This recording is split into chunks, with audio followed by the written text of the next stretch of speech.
What's going on, guys? Let's learn today a quick way how to zoom in and zoom out in Illustrator. So we all know you can go to this magnifying glass down there and zoom in, or you can press Control, Command plus and minus, that'll also zoom in and zoom out. But personally, I much prefer holding down the Alt or Option key and then just scrolling with your mouse so you can zoom in like that. That's a very easy and quick way to do that. It's also cool because it zooms into wherever your cursor is. So say I put my cursor down there and it zooms in right to where my cursor is.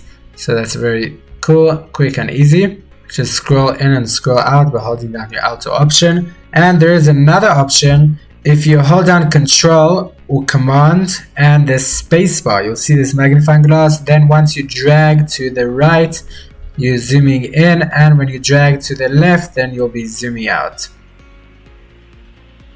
So that's that. If you want to get the 100% size of the picture, then you press Control or Command 1.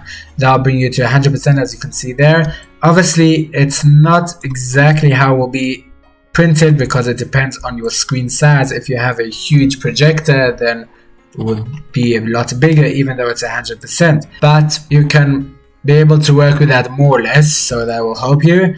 And if you do Control Command 0, that will put the artboard in the full view, so that's a nice way to do that. And you can also press the F key on the keyboard and get Illustrator in a full screen, as you can see there, and you don't have all those options at the bottom or the top, so you can just focus only on Illustrator. And if you press that again, then you'll get that semi preview mode, and you can go to the left or the right and get any of the tools you want.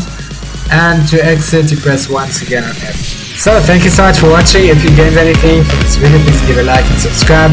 And if you want to add anything or post any of your comments or any ideas, suggestions, or anything you want to add, just leave it in the comments below.